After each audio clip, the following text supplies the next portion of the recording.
Hello everybody, and in today's video I'll teach you guys how to fix Instagram message not sending. So before starting this video, be sure to like and subscribe with notification onto our channel cause we post content like this. So to get notified for our future video, be sure to subscribe with notification on, and let's start today's video without any further ado.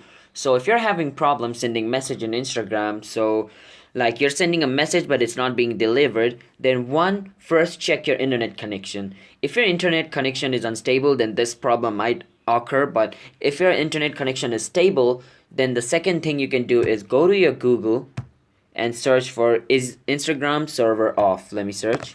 And you can go to the first option, down detector, click on it. So it says user reports indicate no current problem at Instagram, which means the Instagram servers are up and it's not down. Because sometimes this problem occurs when like Instagram servers are off, or like when they're running their maintenance. So yeah, but if that thing is also not the issue, then the second thing you can do is uninstall and install Instagram again. Basically like reinstall the app, like delete it and install it again. Or the other thing you can do is offload the app. Like basically to offload the app, you can go to your settings and you can go to your app management, and once app management opens you can go to Instagram and then go to storage.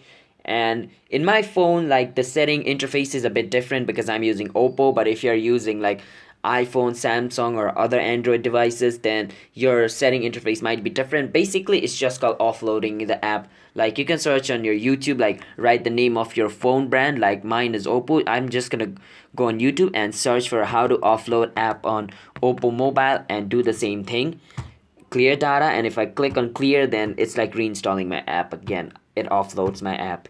And if it still doesn't fix it, you can just literally go to Instagram and report your problem to Instagram, and the staff of Instagram will view it and try to solve it from their behalf. It might be because of some bug, or they might have blocked it or something. So yeah, if you guys found this video helpful, then be sure to like and subscribe with notification on, and comment down below what type of video we should make next. And I'm signing out. Have a nice day everybody. Peace out.